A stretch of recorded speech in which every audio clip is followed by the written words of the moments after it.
自從1996年職業特工隊1到而家職業特工隊8 2025年講緊29年啦噃，咁呢29年咧對我嚟講咧真係恍如隔世，講緊啲毛咧由未出齊到而家都開始甩甩地啦，咁我就開始甩毛啫，咁究竟阿湯告老師嘅職業特工隊8最終清算又有冇甩碌咧？轉頭同大家慢慢講啊！大家好啊，歡迎大家翻到嚟耶魯閒，因為同大家講耶穌講老人家，同嗰啲消閒娛樂嘢頻道，我係 Raymond 啊，今日有劇透觀後感嘅時間，為大家介紹嘅電影咧係職業特工隊最終清算，即係職業特工隊嘅第8集。唔想默劇透都記住睇完套戲再翻嚟聽我介紹啦。其實咧職業特工隊第7同第8集咧係上下集嚟嘅，第7集咧就叫做死亡清算上集啦，嚟到第8集咧就唔係叫死亡清算下集，就叫最終清算。咁呢兩集咧就講咧就一個嘅 AI 系統啦，咁其實一個好勁嘅 AI 係可以入侵晒全世界所有電腦系統嘅，即係講緊每一個國家嘅庫房啊，佢啲咩機密啊、軍事嘅嘢啊，全部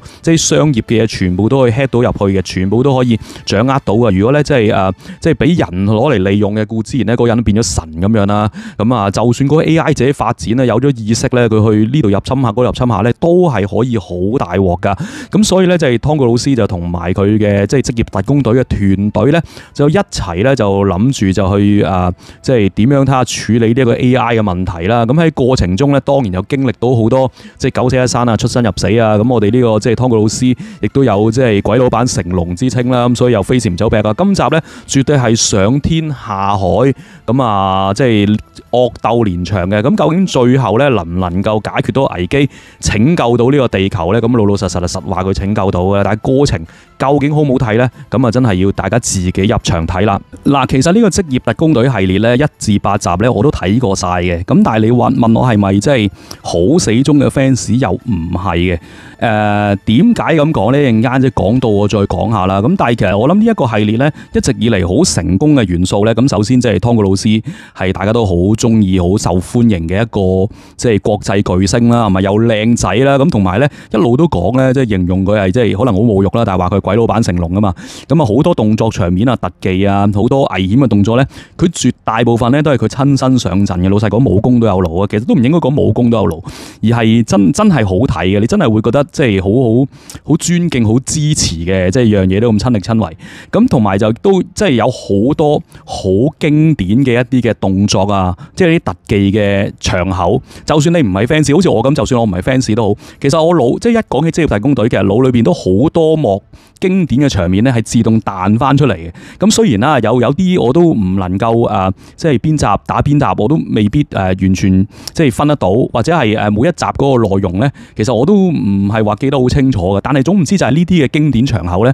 其實有好多幕咧都可以喺個腦海裏邊浮現。咁呢一個咧，絕對係即係職業特工隊系列一個好成功嘅一個元素啦。咁但係我自己點解相對又唔係話即係好 fans 咧？因為雖然佢有好多好經典嘅畫面，好多好驚險嘅動作啊，好勁嘅特技咁樣，但係其實咧整下整下咧，我嗰種感覺咧，佢有啲場面咧，其實係用咗唔同嘅形式去呈現啊，即係譬如即係爬高樓大廈咁，呢集就爬哈利法塔，另一集就爬山嘅。咁呢一集即係之後嗰集又唔知爬邊度，全部都係向高處爬。咁當然啦，你每一次拍呢一場咁，其實都係驚險啦，都係危險啦，都係你都係刺激啦。咁但係其實我覺得都係同一件事，但係唔同嘅形式去呈現啫嘛，係咪？咁佢譬如今集咁樣，佢即係人哋飛機飛走，佢擒住架飛機一路掹住架飛機咁。擒飛機都唔係第一次啦，都擒過幾鑊啦。之前係真係一架私人飛機咁，如果冇記錯，今次就係嗰啲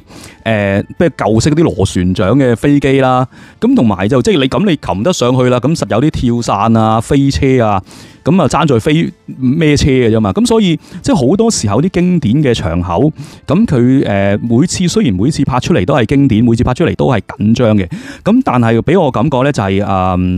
有少少缺乏咗新鮮感，呢個係我自己對我嚟講扣分嘅地方啦。咁但係其實你獨立睇每一次嘅特技，每一次嘅嗰個嘅動作，咁其實都係好好睇嘅，呢個係不得不承認嘅。咁而家嚟到去最嬲尾嗰集呢，如果你本身係 fans 嘅話呢，咁我相信呢，你一定都會睇得幾開心嘅，因為其實佢套戲169分鐘裏邊呢，雖然比較長啦，咁其實佢係好多大量致敬翻過去即係成個系列裏邊嘅首先好多 flashback 啦，即係會有啲回憶，咁回憶翻即係過去一啲好經典嘅場口，或者講過啲好勁嘅特技啊，好勁嘅動作啊，咁好多 flashback 去令到 fans 可以回顧翻啦咁樣。咁另外就係有啲過去集數出現過嘅角色，咁啊當然啦，死咗嗰啲人唔會復活嘅，咁但係會喺啲回憶裏邊彈翻嗰啲角色出嚟啦，嗰啲大星啦。咁另外有啲雖然你話唔係啲好重要嘅演員，咁但係咧佢出翻嚟嘅都呢集都有啲出翻嚟嘅，咁啊都有啲戲份嘅，就唔係閃一閃過。咁可能如果你真係 fans 嘅話咧，我相信都幾食中呢個回憶殺嘅。咁就算我唔係 fans 都好啦，咁其實有一啲嘅場口，有啲嘅人我都認得嘅，咁睇到都叫做有啲驚喜，咁所以都享受嘅。咁但係亦都因為真係嚟到即係好多嘅消息都話係最後一集啦，職業特工隊，但係唔係嘅。如果真係賣到錢，即係過幾年唔知會唔會整套狗啊，或者都前傳啊，都唔出奇噶，係嘛？即係呢啲係商業嘅啫。咁但係即係佢嚟到最後一集，佢好多時候都想回顧翻過去啦，或者好多嘢要交代啦。咁變咗咧，其實文戲都比較多嘅。即係有啲嘢交代得都係比較多嘅。咁如果你話純粹想睇一套嘅爽片，即係節奏好明快嘅，由頭打到落尾嘅，輕輕冚冚咧，嗱，我想講啲輕輕冚冚嘅場口咧係有嘅，亦都做得好睇嘅呢套，我覺得唔少嘅，有好幾場嘅打鬥，有好幾場嘅特技咧，我覺得都係精彩係驚險嘅。但係咧佢就係一場比較大型嘅打鬥或者一場大型嘅特技，中間就會夾雜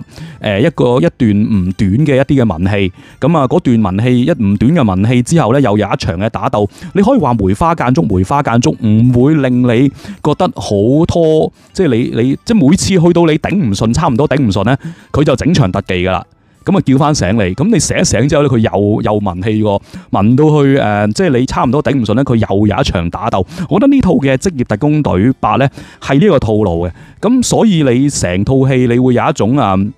即係你未必會覺得好悶，你未必會覺得好頂唔順、好拖，但係就你話一氣呵成咧，由頭打到尾啊，絕對唔係啦。但係佢又未至於會令到你覺